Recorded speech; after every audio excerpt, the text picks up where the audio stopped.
de terminer par le droit, une journée comme ça, mais je vais essayer d'être le plus clair et le plus dynamique possible. Déjà, vous verrez qu'il y a une grande différence parce que je n'ai pas plein d'images, déjà. Je vais avoir plein de définitions en revanche. Et j'ai un support papier à l'inverse de mes collègues qui ont l'habitude de faire des présentations PowerPoint. Nous, c'est l'inverse, c'est le support papier. Le PowerPoint, c'est plutôt l'accessoire par rapport aux documents, au raisonnement en fait qu'on vous présente.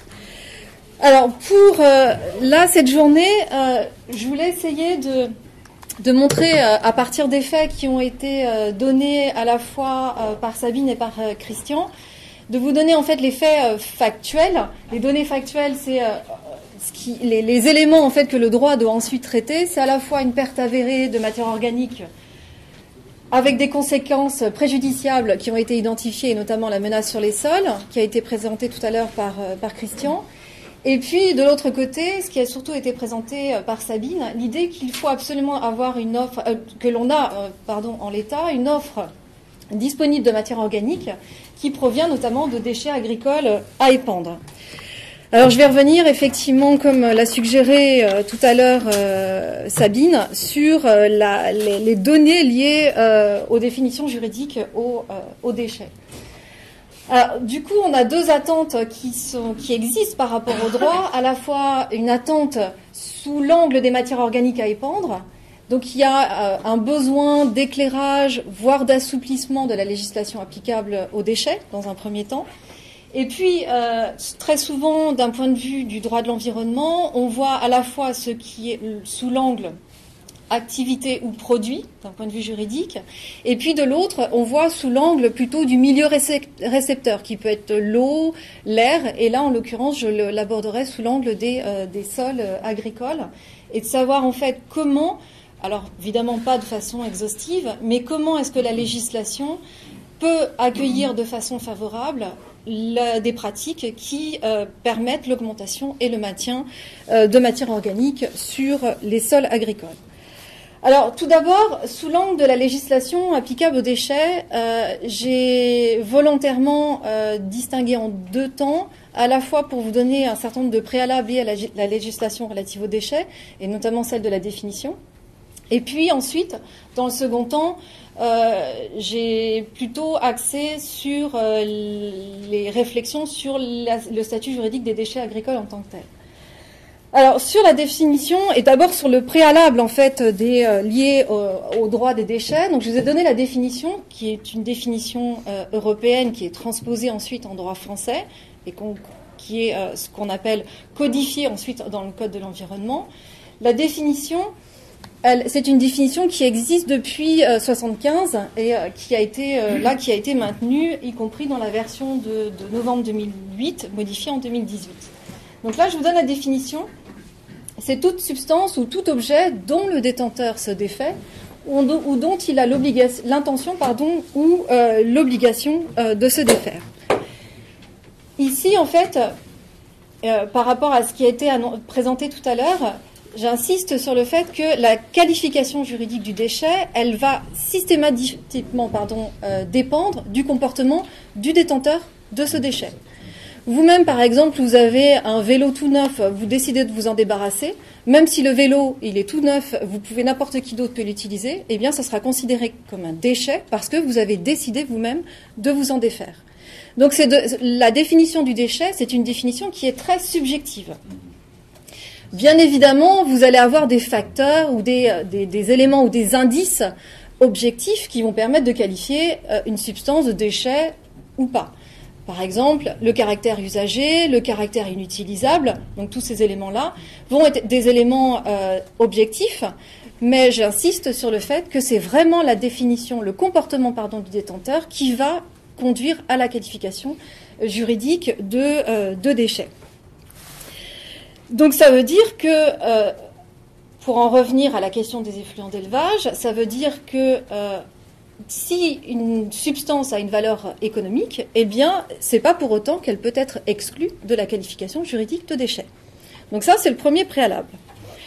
Le deuxième préalable que je vous indiquais, ce sont les objectifs. Et ce qui a été notamment souligné par Sabine tout à l'heure, on a des objectifs au niveau de la législation de déchets qui sont des objectifs à la fois de protection de l'environnement, mais également des objectifs de santé humaine. Donc là, je vous ai donné en fait l'article 1 de la directive européenne sur les déchets, qui présente bien, donc là, ces objectifs de protection de l'environnement et de la santé humaine dans tous les processus de gestion des déchets, c'est-à-dire tout ce qui concerne la collecte, l'épandage, le stockage. Toute cette période-là donc est couverte par cette législation relative aux déchets, que ce soit sous l'angle de l'environnement ou de la santé humaine. La nouveauté, et je l'ai rajouté, c'est la question de la prise en compte de l'économie circulaire. Parce que là, il est indiqué très clairement comme étant un des objectifs de cette directive européenne sur les déchets. Et on voit bien, c'est le point que j'ai mis en gras, où l'on voit donc réduction des incidences globales de l'utilisation des ressources et une amélioration de l'efficacité de cette utilisation, élément essentiel pour aller vers une économie circulaire.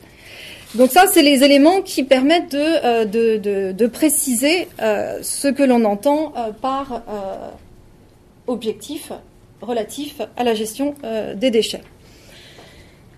Autre point également qui me semble important et qui permet de tabler par rapport à l'articulation entre déchets et économie circulaire, c'est qu'on voit bien que l'un des enjeux, évidemment, de la directive relative aux déchets, c'est à la fois, et c'est pour ça que j'insiste dessus, à la fois de protéger la santé humaine et la protection de l'environnement, et de l'autre, eh bien, favoriser cette utilisation des déchets, favoriser ce recyclage, ou favoriser l'utilisation de matières qui seraient susceptibles de devenir des déchets.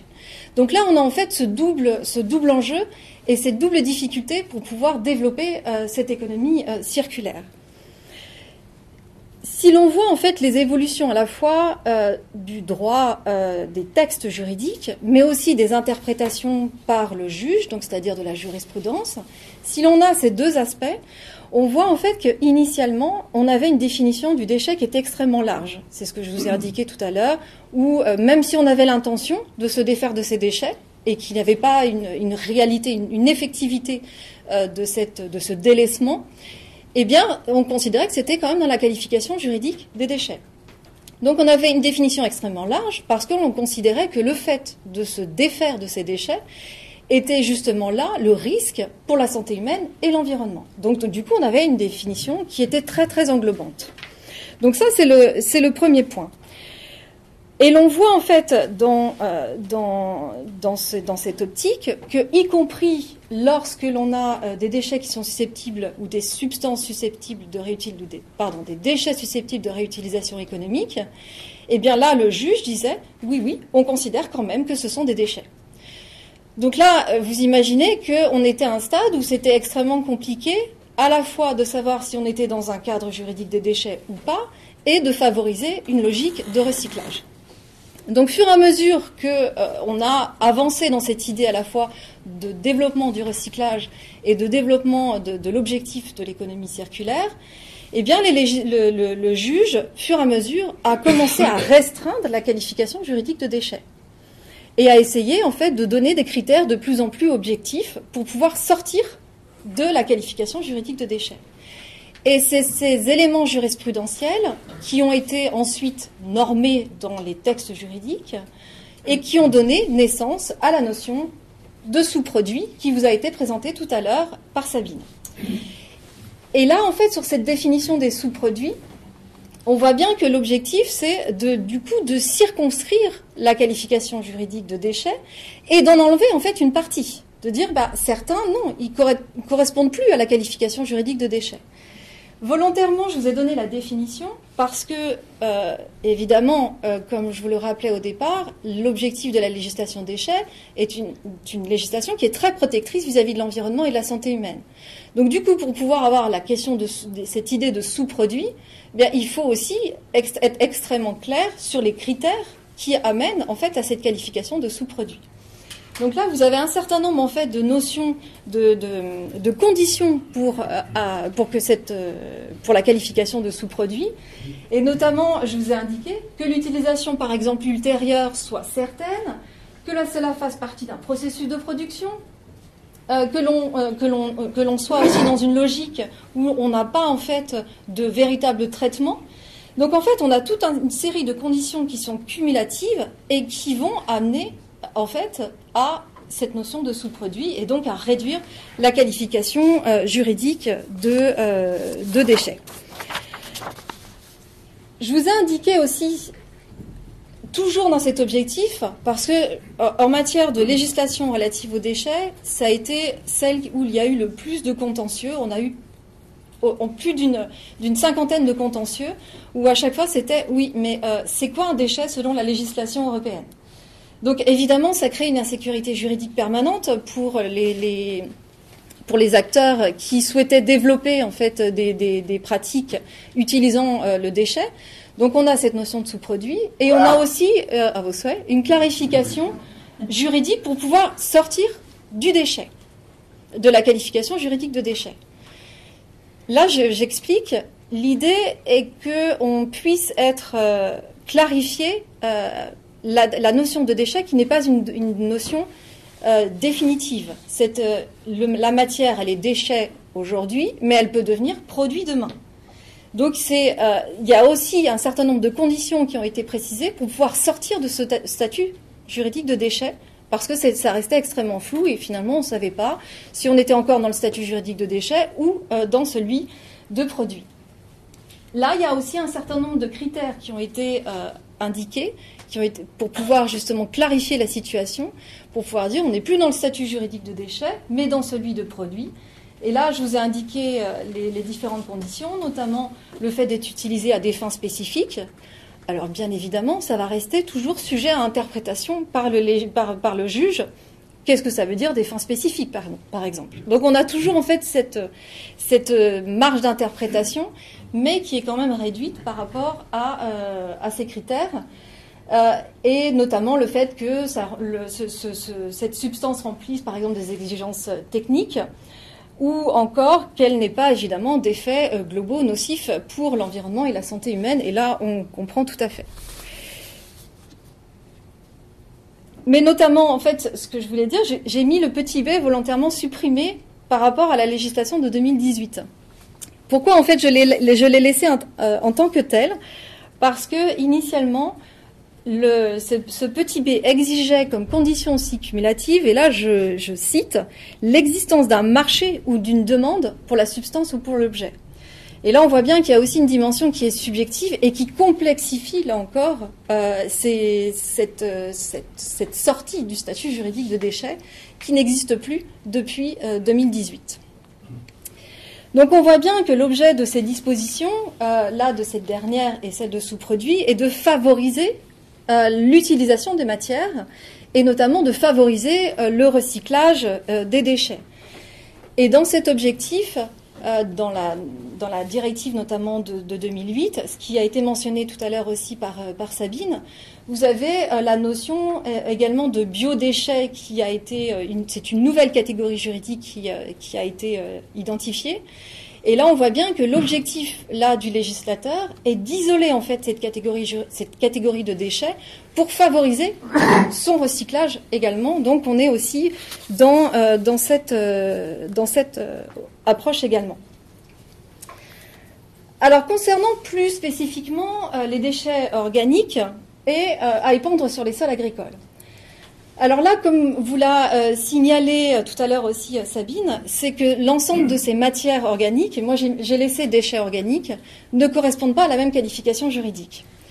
Alors ça, c'est un point de vue, parce que pour moi, je sais qu'on va dire tout systématiquement qu'effluents, les effluents, ce sont des sous-produits, mais pas systématiquement. Ça dépend en fait de l'utilisation que l'on en a. Donc les effluents d'élevage, à mon sens, peuvent rester des déchets, même si, honnêtement, il y a une forte résistance de la part de la jurisprudence pour pouvoir les qualifier juridiquement de déchets. On voit bien que là, il y a deux approches qui sont complètement différentes. Les boues, systématiquement, tout ce qui est extérieur à l'exploitation agricole, on les a qualifiés de déchets, sans aucune difficulté.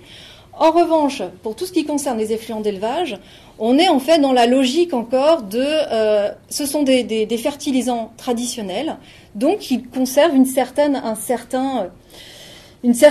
approche positive, on va dire, et on résiste à les qualifier de déchets, alors qu'ils peuvent répondre, comme je vous disais tout à l'heure, à cette qualification juridique. Alors, concernant d'abord les boues des stations d'épuration, donc ces boues ont été encadrées notamment par une directive qui a été modifiée également. C'est une directive qui a eu plutôt comme objectif de protéger en fait les sols. Et ça a été la première et la seule directive qui vise spécifiquement dans son texte, en tout cas dans son intitulé, les sols. Et notamment par rapport à la quantité de métaux lourds présents dans les sols. Et là, on voit bien qu'un des enjeux, toujours les enjeux liés à l'utilisation des déchets, c'est de pouvoir en fait articuler d'un côté la valeur agronomique de ces boues des stations d'épuration et les risques potentiels pour l'homme et pour l'environnement.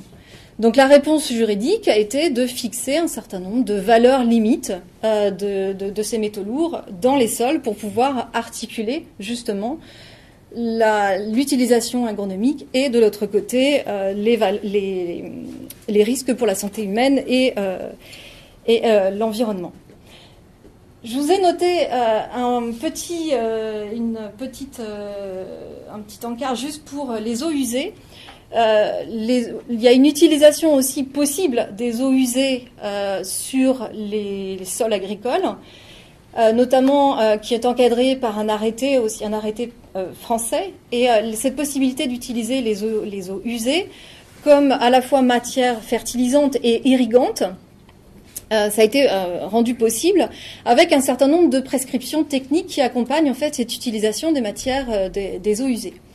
Notamment à proximité, par exemple, d'un certain nombre de zones de captage, en eau potable, par exemple, où on limite évidemment la possibilité d'épandre ces eaux usées, ou bien à proximité par exemple, de zones agricoles qui seraient plus protégées, ou en fonction, par exemple, de caractéristiques liées aux pentes des sols, ou à des caractéristiques qui seraient liées, par exemple, à la vitesse du vent. Donc là, des épandages qui ne seraient pas autorisés, etc. Donc vous avez un certain nombre de prescriptions techniques qui accompagnent l'utilisation de ces eaux usées. Et là, je cherchais, donc c'est l'arrêté du 25 juin 2014, qui est issu du traitement d'épuration des eaux résiduaires pour l'irrigation de cultures ou d'espaces urbains. Donc voilà le texte initial. Et là, en fait, comme je vous disais, il y a un certain nombre de conditions techniques ou de prescriptions techniques qui entourent l'utilisation de ces eaux usées. Là, je ne sais pas si vous avez entendu parler notamment de cette possibilité-là, où on a assoupli en fait l'ensemble de ces prescriptions techniques dans un objectif d'innovation. Et là, cette initiative a été notamment retenue dans le cadre de France Expérimentation. Je ne sais pas si vous connaissez en fait ce dispositif.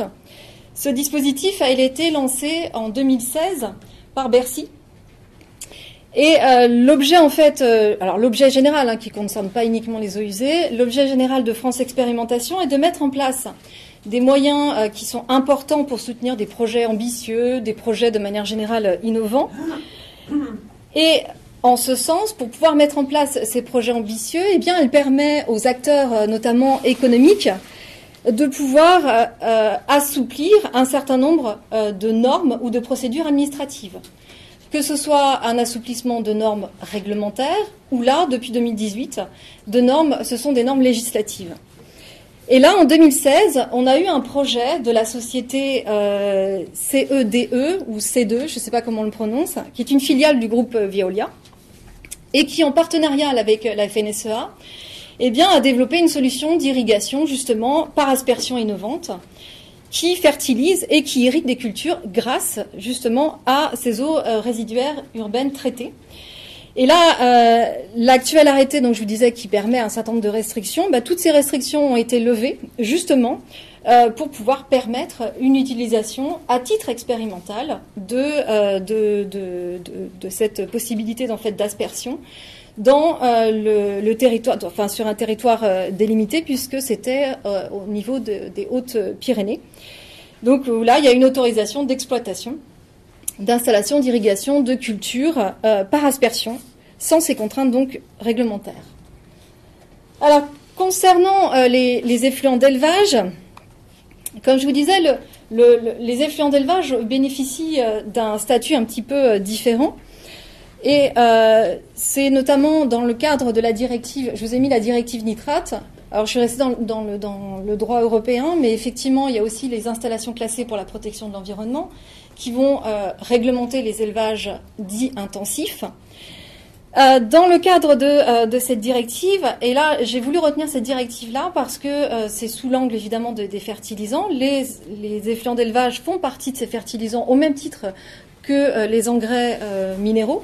Ils sont au même, je dirais, au même niveau, en tout cas au niveau de la définition. Et cette directive, qui date de 91, cette directive va très rapidement mettre en avant que c'est bien l'utilisation excessive, elle utilise le terme d'engrais, qui est un danger pour l'environnement. Et pour le coup, qu'il faut absolument prendre un certain nombre de mesures, et là je cite, pour résoudre les problèmes découlant de l'élevage intensif de bétail. Donc dès 91, en fait, cette approche a été... on voit bien en fait l'articulation entre d'un côté... Effectivement, ce sont des engrais, il y a un pouvoir fertilisant des effluents d'élevage, et puis de l'autre, le problème vient de l'élevage intensif. Donc cette approche-là est mise tout de suite en balance par la directive de 91.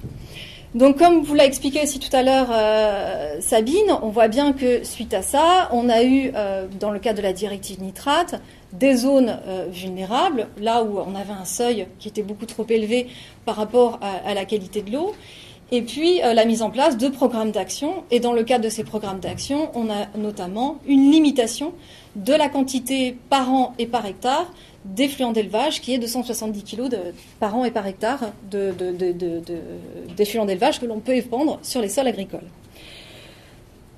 Alors, je vais pas développer toute la législation nitrate, mais il y a deux points que j'aimerais bien en fait développer et qui me semblent importants.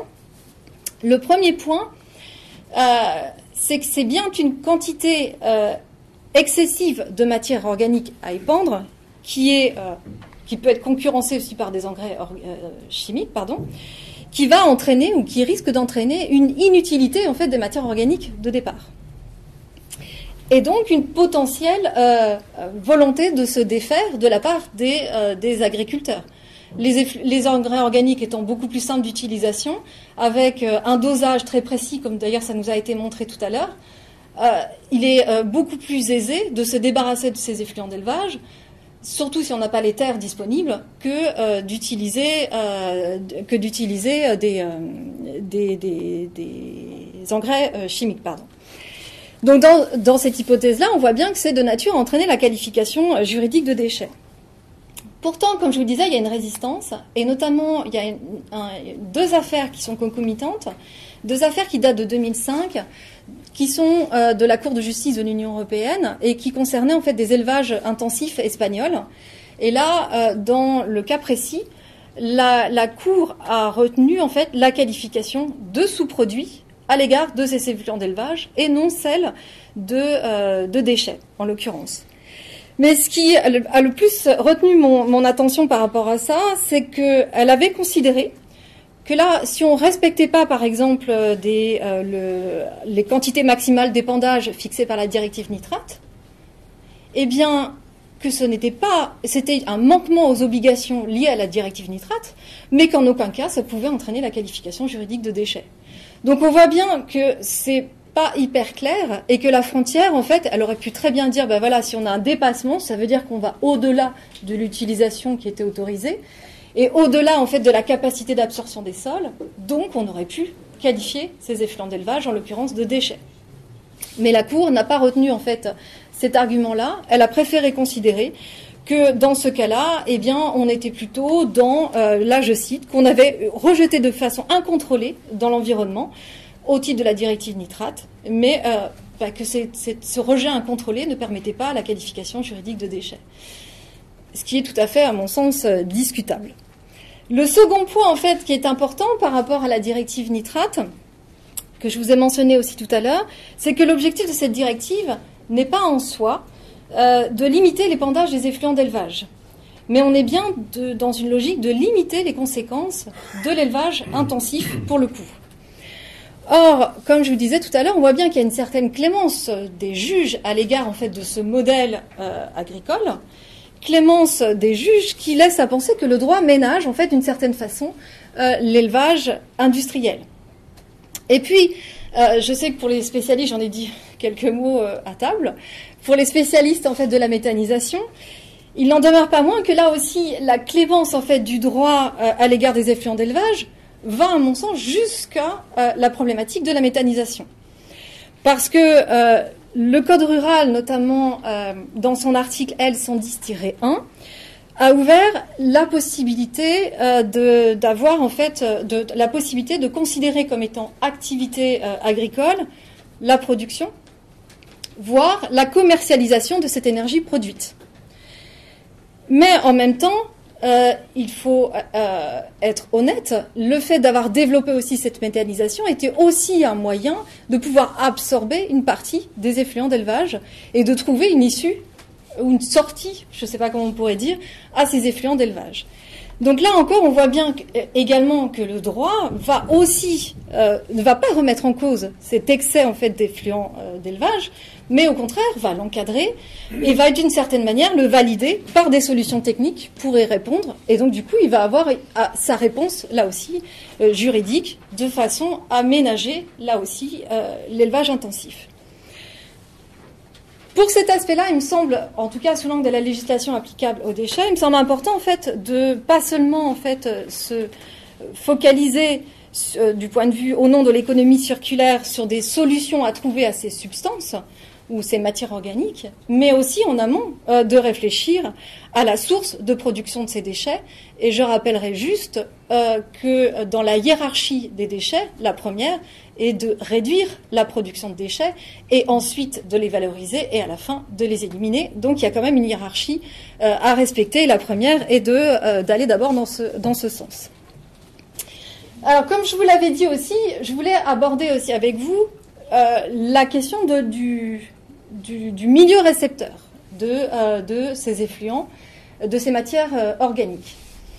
Et pour pouvoir aborder en fait ce milieu récepteur et identifier comment est-ce que le droit peut ou non encourager un certain nombre de pratiques agricoles qui seraient favorables à l'augmentation ou au maintien de matières organiques dans les sols. Là, je ne prétendrai pas à l'exhaustivité. J'ai identifié en fait deux angles. D'abord, celle de la politique agricole commune, et notamment en faisant un focus sur les évolutions de la PAC post-2020.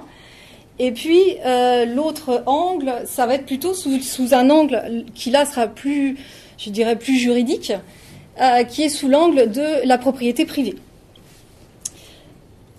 Donc, concernant d'abord la politique agricole commune, comme vous le savez, donc on est en pleine réflexion là sur la nouvelle politique agricole commune. Et la proposition législative de la Commission européenne qui date du 1er juin 2018 a indiqué très clairement que la future PAC va se baser sur 9 objectifs spécifiques. Et parmi ces 9 objectifs spécifiques, on retrouve en fait de façon expressément mentionnée le sol. Et là, je cite, en fait, c'est le 3e ou 4e, j'ai un doute, objectif, c'est favoriser le développement durable et la gestion efficace des ressources naturelles, telles que l'eau, les sols et l'air. Donc c'est, à mon sens, c'est un indicateur de la prise en compte plus forte des sols par la politique agricole commune. Ça ne veut pas dire que les sols n'étaient pas du tout pris en compte avant par la législation. Ils l'étaient, notamment via la directive nitrate, mais de façon souvent ou très souvent indirecte et non pas de façon immédiate. Et on le voit aussi dans un des travaux aussi préparatoires à cette nouvelle PAC, où là il était mention de la notion qui a été utilisée d'ailleurs à la fois par Christian et par Sabine, de la mention de résilience des sols. On retrouve en fait en 2017 cette approche-là et cette notion en fait, cet intérêt pour la résilience des sols, elle n'est que pour les sols. D'autres éléments naturels ne sont pas, les autres éléments naturels, pardon, ne sont pas spécifiés et n'ont pas en fait ce traitement entre guillemets de faveur. Je dis ce traitement de faveur, je dirais peut-être pour une fois, c'est le sol qui en bénéficie.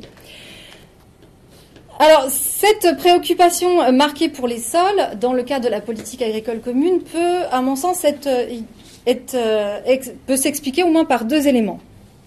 Le premier, c'est le contexte juridique international, la COP21 et le GIEC, effectivement, où l'on parle de plus en plus de la place des sols et notamment des solutions basées sur la nature, où le sol occupe une place extrêmement importante, comme capacité de captage du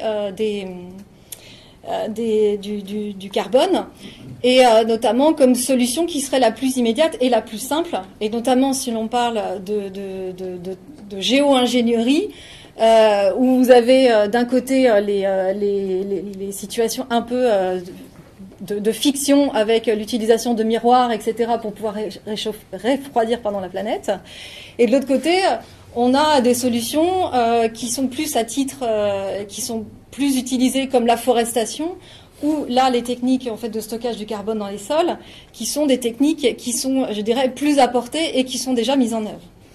Donc là, la COP 21 et le GIEC, notamment d'octobre 2018, évoluent aussi en ce sens. Et je cherche le nom au niveau de la COP 21 et du GIEC, c'est l'équivalent français. Je cherche le nom des BECS. Peut-être que vous avez entendu parler de ces choix, et je vais retrouver tout à l'heure le nom. Et puis, autre élément aussi, l'agenda 2030, sur lequel je ne vais pas revenir, parce que Christian vous l'a mentionné tout à l'heure dans son introduction, où là, on a des objectifs et ces objectifs qui sont déclinés en cibles, avec une cible spécifiquement consacrée à la terre et au sol.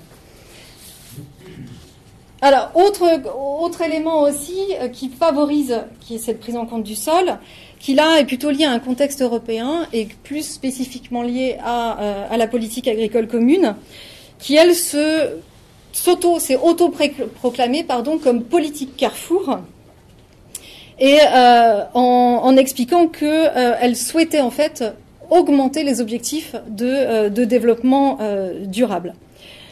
Alors évidemment, on est aussi dans une logique en droit européen, une logique d'intégration de l'environnement dans l'ensemble des politiques de l'Union européenne, donc y compris la politique agricole commune. Sachant aussi, dans ce contexte européen, comme vous l'a rappelé tout à l'heure Christian, sachant aussi que la directive cadre sur les sols a été oubliée, ou a été retirée de l'agenda européen, mais il ne s'agissait pas non plus de complètement oublier les sols. Donc l'idée était quand même de certaine manière de saupoudrer la question des sols dans différentes politiques européennes. Et évidemment, la politique agricole commune, est un réceptacle très intéressant et un réceptacle entre guillemets naturel pour pouvoir accueillir cette problématique des sols. Autre élément aussi concernant la PAC, je vous disais donc il y a des objectifs spécifiques qui sont notamment liés au sol, et ces objectifs spécifiques vont être déclinés en indicateurs, vont être ou devraient être, parce que cette future PAC n'est pas encore complètement dessinée et complètement établie, mais devrait être déclinée en indicateurs d'impact et en indicateurs de résultats. Et en fait, dans ces indicateurs d'impact et de résultats, on trouve justement cette question de l'augmentation de la quantité de carbone dans les sols, qui figure expressément dans la directive, dans les travaux préparatoires ou dans la proposition législative de la Commission européenne pour dessiner la future PAC. Et puis je ne vais pas développer en détail cet aspect-là. Je voulais aussi, si j'ai encore un petit peu de temps ou pas. Oui, 5 minutes. Donc là, c'est bon, ça devrait. Je voudrais développer aussi la question de la propriété, qui s'ouvre aussi à des approches qui seraient beaucoup plus respectueuses de la qualité des sols, et notamment de la qualité des sols agricoles. Alors là, juste pour démarrer et pour que vous ayez en fait une vision de la façon dont le droit reçoit la question des sols. Juridiquement, en fait, les sols sont considérés comme ce qu'on appelle des biens meubles. Alors des biens meubles, par nature, eh bien, c'est l'article là 517 du Code civil. Ça signifie en fait qu'ils sont considérés par le droit comme étant fixes et comme étant appropriables. Donc ça, c'est déjà la qualification juridique de ce que l'on entend par sol. Et également, l'intérêt de la propriété du sol est qu'il permet, et qu'il a toujours permis d'ailleurs, de réguler les relations entre les hommes d'une certaine manière. Puisque ça va permettre de déterminer la propriété ou les prérogatives d'un propriétaire sur son sol. S'il est propriétaire, c'est pas l'autre. Donc ça, c'est le premier élément. Et puis, le deuxième élément, ça va permettre aussi de déterminer quelles sont les règles d'usage sur le sol entre un propriétaire et un locataire. Dans le cadre, par exemple, d'un bail rural, sur lequel je vais m'appuyer tout à l'heure. Donc vous avez en fait une certaine, par l'intermédiaire de la propriété des sols, eh bien, c'est ce qui va réglementer, d'une certaine façon, la manière dont l'usage va être fait sur ces sols. Alors, concernant d'abord la question des prérogatives du propriétaire.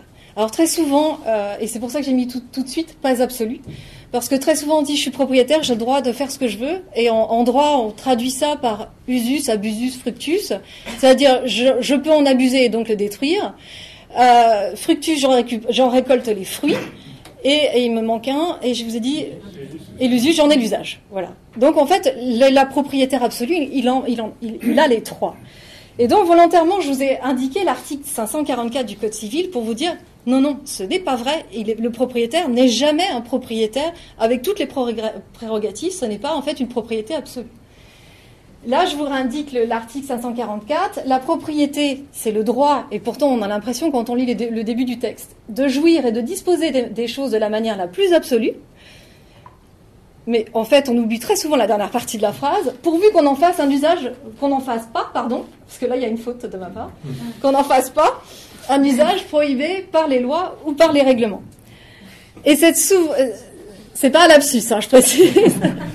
Mais cette seconde partie de phrase, elle est souvent complètement occultée, on lit que la première.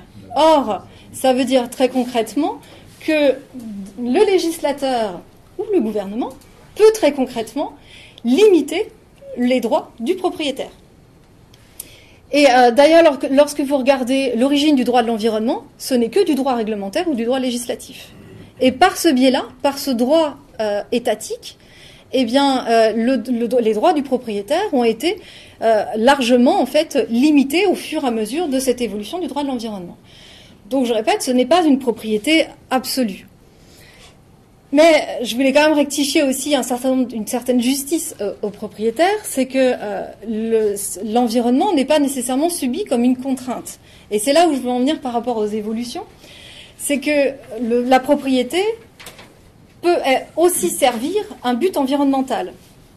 Et là, c'est vraiment ce qu'on appelle de fonctions, pour certains auteurs, fonctions environnementales actives, c'est-à-dire qu'à l'intérieur même de la propriété, vous pouvez instaurer un objectif de fonction environnementale de cette propriété et que votre propriété, en réalité, va servir un but environnemental.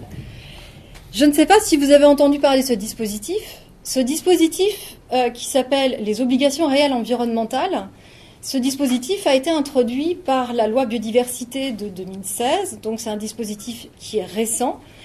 Et je crois que je vous ai mis d'ailleurs l'article. Oui, je vous ai mis l'article du Code. C'est l'article L132-3 du Code de l'environnement.